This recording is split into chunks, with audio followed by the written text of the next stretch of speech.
It is 1783, and the smoke is clearing in the wake of the Revolutionary War. Over the course of 8 grinding years, General George Washington has led a force of shopkeepers, farmers, and Native American allies to victory over the greatest military power in the world. A new nation has been born, independent and free. The founders must form a national government.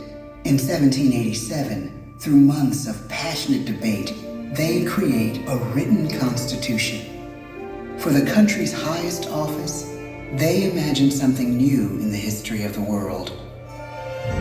A leader not born to power like a king or queen. A leader who has not seized power through conquest. A leader not separate from the people, but elected by the people, from among the people.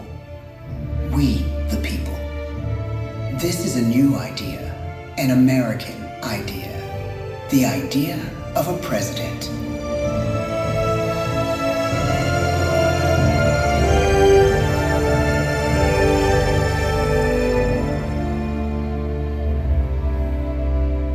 The people don't know exactly what a president will be, but there is little doubt who it will be.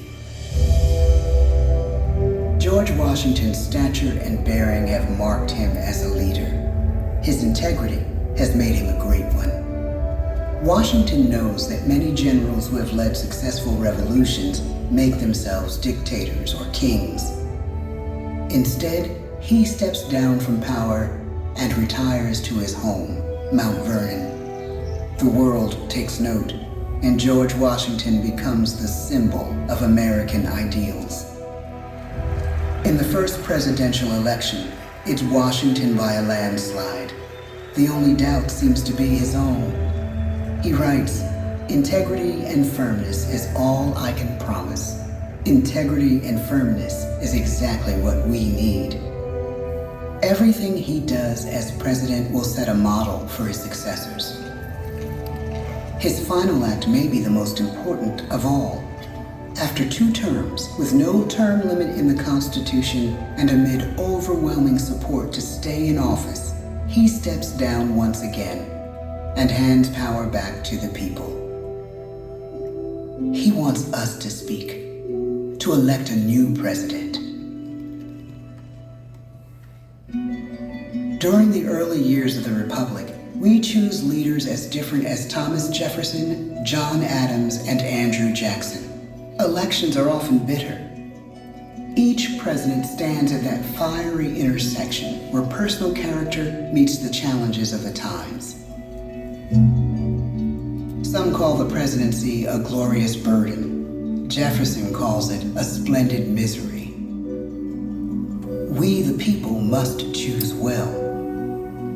We elect 15 presidents before the course of history brings us to the edge of a crisis like no other. A nation born of freedom still permits slavery. As the country pushes west, will new states be slave or free? The question produces bitter conflict. The issue rocks the election of 1860 and brings Abraham Lincoln onto the national stage. The tall, lanky, some say uncouth candidate from Illinois is a master of words at a time when speeches are printed in full for people to read.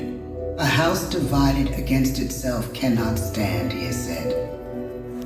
With Lincoln's election, the House does indeed divide. Civil War. 11 states secede from the Union. The war becomes a defining passage in the American story. The president's own inner strength and depth of character changed the course of history. Lincoln had come up the hard way, on the American frontier, desperately poor, with less than a year of formal schooling. His early years were scarred by tragedy, the death of his mother, his sister, his first love. He struggles with depression, but never loses his determination to rise above it. He once said he's driven by a desire to leave the world a little better place for having lived in it. The war rages. Lincoln fights to preserve the Union and end slavery. Neither is a sure thing. At Gettysburg, Pennsylvania, 6 months after one of the bloodiest battles of the war, the president dedicates a cemetery to the thousands of soldiers who died there, in words we can